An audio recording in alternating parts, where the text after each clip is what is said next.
Sanhedrin Daf Mem Tet. Imaginons la scène suivante. Shimon, il est assis chez lui à la maison, il est en train de manger son repas de midi. D'un seul coup, la porte s'ouvre de sa maison. Réhouven, avec le sang dans les yeux, un couteau immense dans sa main, et il lui dit, regarde mon ami Shimon, je suis venu t'assassiner, mais comme je t'aime bien, alors je te donne une possibilité de sauvetage. Si tu t'arrêtes à cette seconde de manger ton repas de midi, je te laisse tranquille. Sinon, je te tue. Shimon, qui n'était pas du tout prêt à cette situation,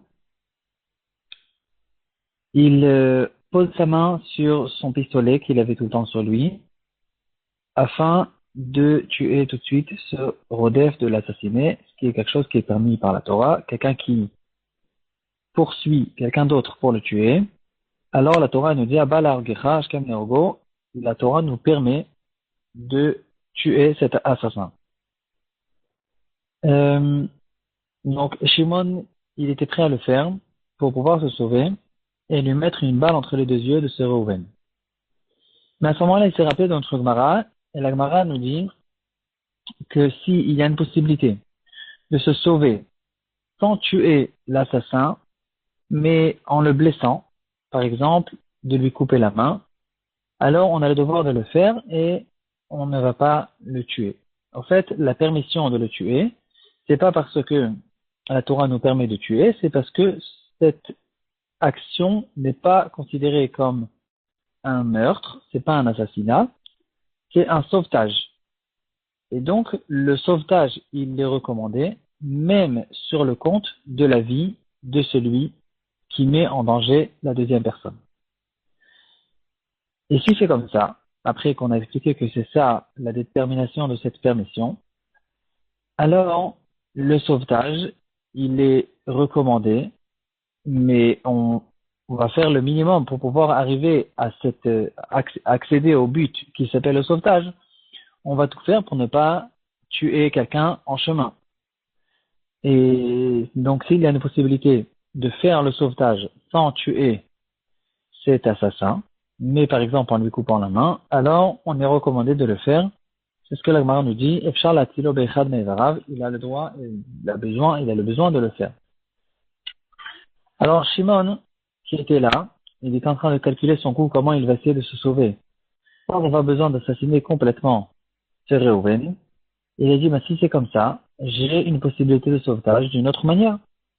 Reuven, il m'a dit clairement que comme il m'aime tellement, il est d'accord de me laisser tranquille si j'arrête tout de suite mon repas de midi. Alors si c'est comme ça, j'ai le devoir et l'obligation d'arrêter tout de suite de prendre mon repas. Comme ça, j'ai tout gagné. J'ai le sauvetage et j'ai pas tué l'assassin et j'ai pas utilisé cette permission spéciale que la Torah nous a donnée de tuer le Rodef.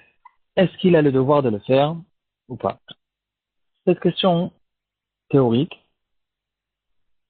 elle a été relevée dans les shiurim des Shivot. C'est une question que les Rashi Shivot en parlent. Et il y a deux Rashi Shivot de la génération précédente qui ont dit exactement la même chose. Rav Shmuel Rozovski, le Rosh Yeshiva de Polovitch, et Rav Shlomo Zalman Auerbach, le Rosh Yeshiva de Kol Torah, qui, tous les deux, ils ont dit que pas du tout, ça marche pas comme ça. Et Shimon, il n'a aucune obligation d'arrêter son repas de midi. Et puisqu'il ne va pas arrêter son repas de midi, Réhouven, qui va s'apprêter à le tuer, Shimon a le droit de lui envoyer une balle dans la tête. Pourquoi? Et quelle est la différence avec la halakha qu'on a vu clairement dans notre Gemara que s'il y a une possibilité de sauver la situation juste avec un des membres de l'assassin, on est recommandé de le faire. Il dit comme ça. Il explique que quand la Torah, elle nous dit, et elle fixe cette halakha, que s'il y a une possibilité de sauver le Rodef de la mort, alors on doit le faire. Ça ne veut pas dire pour autant que la Torah ici, elle met une permission pour n'importe quelle personne d'avoir une possibilité d'exploiter d'autres personnes, de faire ce qu'ils veulent, et ils viennent avec un chantage. Ils disent si tu fais ceci, alors je te laisse tranquille. Si tu ne le fais pas, je te tue. Si tu vas pas sauter maintenant 3 fois en l'air avec la main sur la tête, tu fais pas ceci, si tu fais pas 50 cabrioles maintenant, alors je te tue, sinon, si tu le fais, je te laisse tranquille. Ça marche pas comme ça, hein. C'est juste que la Torah, elle a dit que dans le cadre des actions que je fais pour pouvoir faire le sauvetage,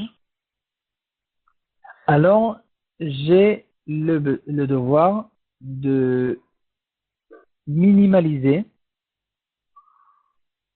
de minimaliser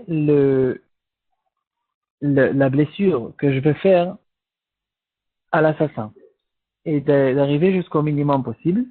Si je suis obligé même de lui prendre son âme, alors je le ferai, mais j'ai le besoin quand même de tout faire pour minimaliser sa blessure et de lui faire le moins possible. Mais tout ça, c'est dans le cadre du sauvetage.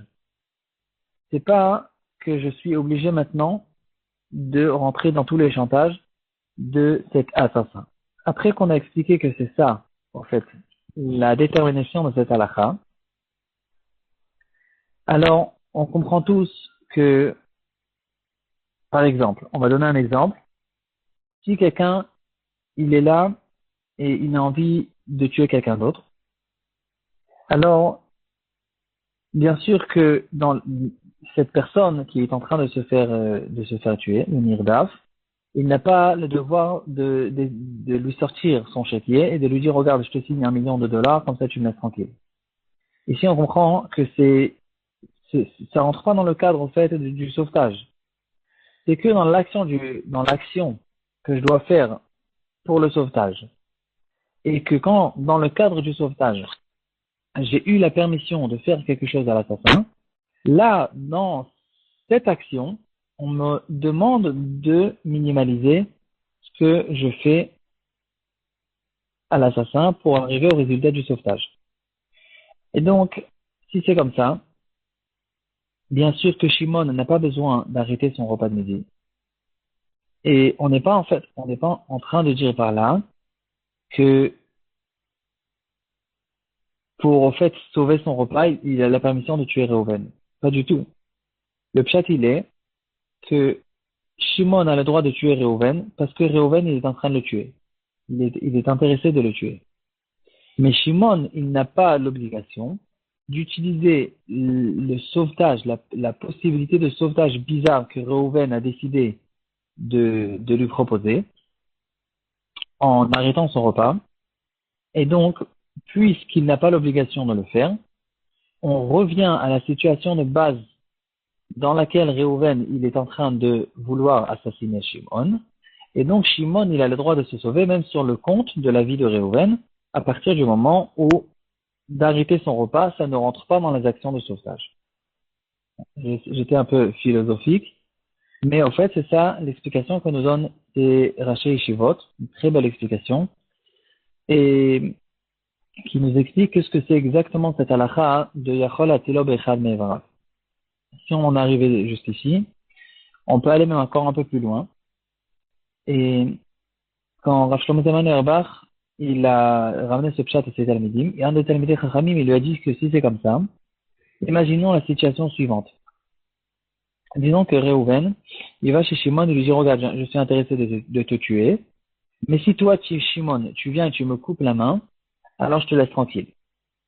Ici aussi, là, on se retrouve dans un cas qui ressemble énormément au cas qui nous est recommandé par la Gemara. Parce que la Gemara est en train de nous dire que si Reuven il veut tuer Shimon, et que Shimon a la possibilité de couper la main de Reuven et de se sauver la vie, il va le faire. Alors, c'est vrai qu'il va le faire dans ce cas-là. Par contre, si Reuven lui-même, il lui fait ce chantage, il lui dit, si tu me coupes la main moi-même, je te laisse tranquille. Ici, Shimon, il n'aura aucune obligation de le faire parce que ici, quand il va lui couper la main, c'est pas qu'il est en train de faire une action de sauvetage, que je lui coupe la main techniquement pour ne pas qu'il ait la possibilité de me tuer, que c'est ça ce qu'il est recommandé par cette halakha.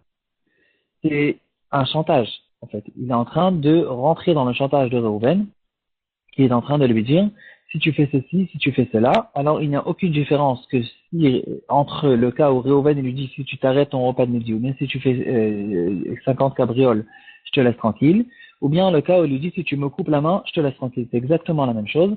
Shimon, il n'a pas le devoir de rentrer dans tous les chantages de Reuven, parce que ça ne rentre pas dans le cadre du sauvetage.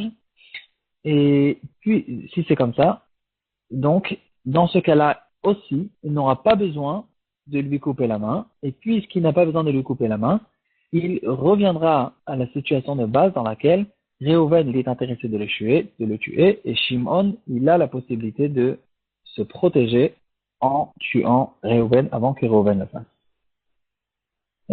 Après que ce Talmid Chacham, il a dit ce Chiddush Rav Shlomo Zalman Auerbach, il a écouté au fait, et il a dit, il est resté en Tarifioun, qu'il est possible que, même dans ce Chiddush-là, ça sera vrai ce qu'il a dit, et que euh, Reuven n'aura pas l'obligation de couper la main de Shimon pour pouvoir être sauvé.